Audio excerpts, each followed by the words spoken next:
Sa nagdaang 2025, kabi-kabilang kalamidad ang nanalasa sa Pilipinas. Hindi lang ito nagdulot ng pagbaha kundi pati na rin ang pagkasira ng ari-arian at pagkawala ng mga mahal sa buhay. Dito rin naisiwalat ang walang hapas na korupsyon sa flood control projects. Atin pong himayin ang year-end special report ni Crystal Pardilla.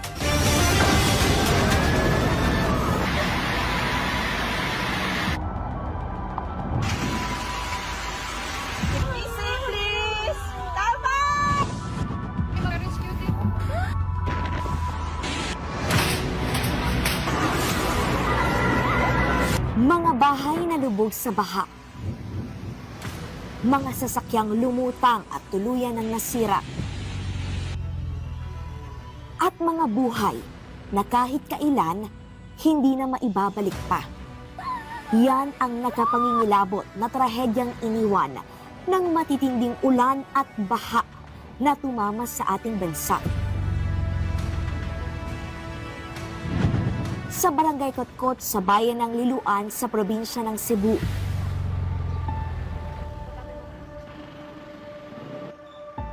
Bangkay na ng matagpuan ang magulang ni Lani matapos anurin ng baha nang humagupit ang bagyong Tino.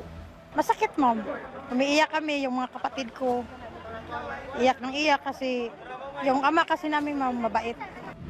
Ligtas pero sugatan naman si Libby na winasak ang kisame ng kanilang bahay para makaakyat sa bubong at mailikas ang kanyang anak. Buhay sila pero nawawala pa rin ang ilan sa kanilang mga kaanak. Nakagano na lang kami tapos hanggang dito na yung tubig. May mga sugat kami kasi pinaakyat kami. Doon na kami sa bubong hanggang nag-umaga. Ang lamig talaga.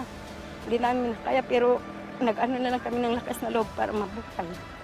Nakapanlulumo ang iniwan ng bagyong Tino sa Cebu. Halos 2 palapag ng bahay ang taas ng tubig. Na-wash out ang mga tahanan. Nagpatong-patong ang mga sasakyan. Nagtumbahan ang mga poste at puno. At ang kanilang mga pananim at alagang hayop. Parang bulang naglaho. Yung sapa kasi namin pumutok yung ginawa nilang dike. Yun. Tapos napundo yung tubig. Tapos may mga pader. Pag was out ng mga pader, ayun, yung tubig talagang pumunta na. Malaki ang tubig, ma'am. Opo, ang laki talaga. So yung flood control po yung nasira, kailan po yung ginawa? Hindi pa yun tapos eh. Tagal na yung ginawa, ma'am, pero walang tatapos-tapos. Sana maimbestigahan talaga ito. Ito talagang tunay na dapat Dahilan. imbestigahan dahilan. Dahil daming namatay ng mga tao. Sa gitna ng pananalasa ng bagyong Tino sa barangay Hubay, Liloan, Cebu nitong Nobyembre, isang 15 anyos na bata ang maituturing na isang bayani.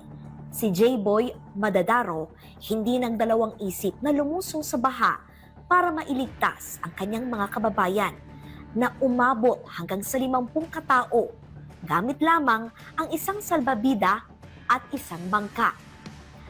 Ayon kay J-Boy, ang pamilya niya ang unang lumikas galing sa San Roque pero inabutan sila ng baha. Kaya sila ang unang nailigtas at nadala sa safe house. Aniya, kahit gaano kalakas ang tubig, basta't may naririnig siyang sumisigaw na tao, hindi siya nagdalawang isip na tumulong. Ang uban kay kanang hilak ka kay si pangay tabang maglibog ka kay sa imong tabangan kay daghang kay sigsagit tabang nga. Nay mga bata, nay tiguang nga di kalakaw. Pagkuha na to kay ina na mo na huwat-huwat lang kay ma-rescue ra tanan. Lalo na sa kanyang mga kababayan na nahihirapang makatawid sa rumaragas ng tubig. Dahil dito, umani ng papuri si J-Boy dahil sa kanyang kabayanihan at napansin din siya ng mga vlogger at netizens. Kinilala rin ang kabayanihan ni J-Boy ng munisipyo ng Liloan, Cebu. Bukod sa plake ng pagkilala, nakatanggap din si J-Boy ng scholarship para sa kanyang pag-aaral hanggang sa makatapos sa kolehiyo na may kasama pang 3,000 pisong buwan ng allowance. Ang kanyang ina naman nakatanggap ng tulong pangkabuhayan sa pamamagitan ng Sustainable Livelihood Program o SLP.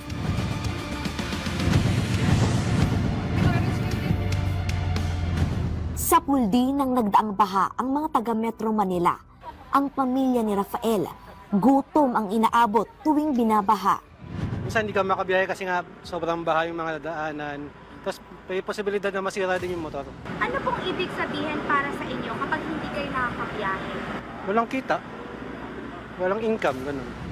Nakagagalit para sa mga lumalaban ng patas ang pangungurakot sa mga palpak at guni-guning fraud control projects na iilan lamang ang nakikinabang. Nakakagalit kasi unang-una, lahat tayo nagtatrabaho nagpapakahirap magtrabaho tapos kinakaltasan ng buwis. Hindi siya napupunta dun sa dapat niyang puntahan. Ang sigaw ng taong bayan, malinaw na narinig ng pamahalaan. Mahiya naman kayo sa inyong kapwa Pilipino.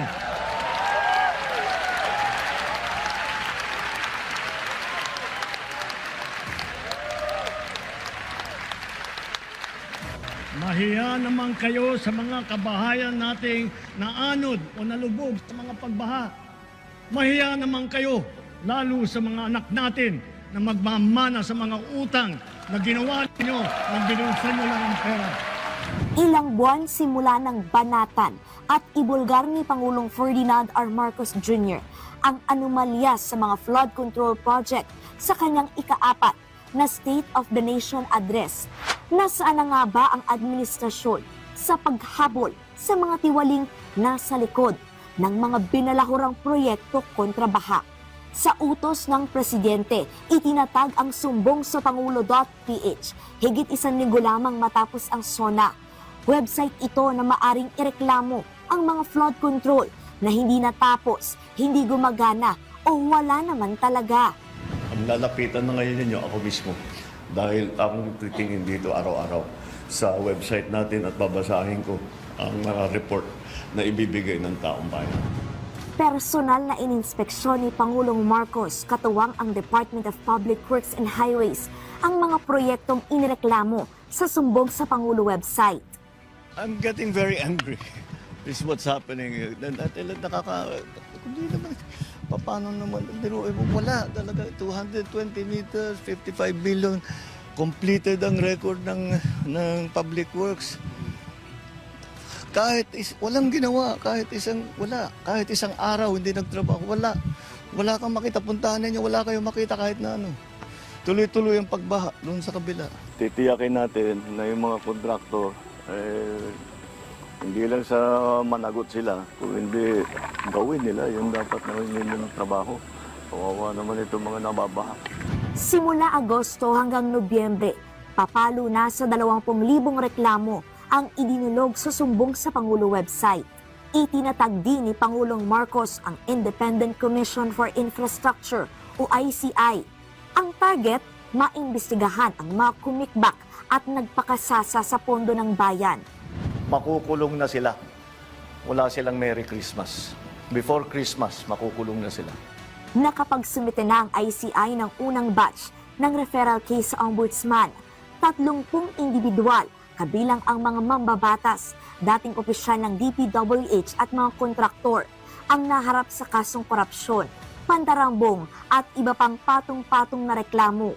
Nito lamang Nobyembre, 16 na warrant of arrest ang inisyu ng Sandigan Bayan laban sa nagbitiw na si Congressman Zaldico, mga opisyal ng DPWH at ilang board member ng Sunwest Corporation dahil sa kasong graft at malversation of public funds. 9 na akusado na ang naaresto, nadawit sa higit 289 million pesos na halaga ng substandard na dike sa Nauhan Oriental, Mindoro.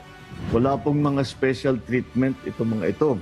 Mananatili sila sa kustudya ng NBI habang inaantay ang utos ng korte. Sumuko na kayo. Huwag nyo nang antayin na habul-habulin pa kayo. Mas maganda para sa sitwasyon ninyo na sumuko na kayo para maganda ang inyong pagsagot sa mga aligasyon na dinala kontra sa inyo. Sa mga nagtatangkad tumulong sa pagtatago, tandaan ninyo na kahit papaano mananagot din kayo kung kayo ay nagtatago ng isang fugitive from justice. Kasabay niyan ang pagsasagawa ng balasahan sa gobyerno para matiyak ang patas na paghulong ng mga kaso. Puspusan din ang pagbawi ng pamahalaan sa kaban ng bayan na ginasta ng iilan. Halos 20 bilyong piso ang tinatarget samsamin ng pamahalaan mula sa 12 bid rigging cases matapos matuklasan ang mga illegal bidding at procurement ng mga flood control project. Pagbawi ng Anti-Money Laundering Council sa mga nakaw na yaman umano ng mga konektado sa maanumalyang proyekto at paniningil ng Bureau of Internal Revenue sa 89 na contractors, opisyal ng DPWH at COA ng tamang buwis. Bukod dyan, ipinasusubasta na rin ang 13 luxury cars ng mga diskaya. Bago magpasko, nakakulong na sa Lapu-Lapu City Jail sa Cebu si Sara Diskaya at 8 pang opisyal ng DPWH Davao Occidental.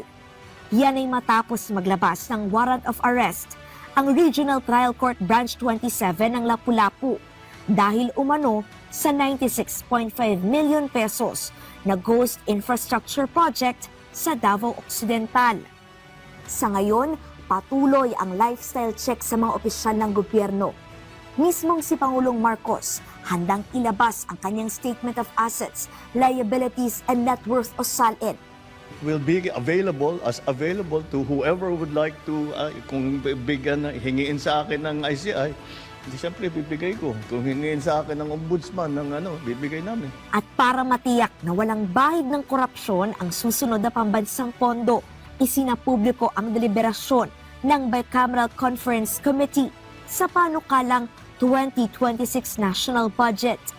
Ang lahat ng ito nagawa ni Pangulong Marcos sa loob ng higit 3 buwan, patunay ng seryosong paglaban at pagtuldok sa katiwalian.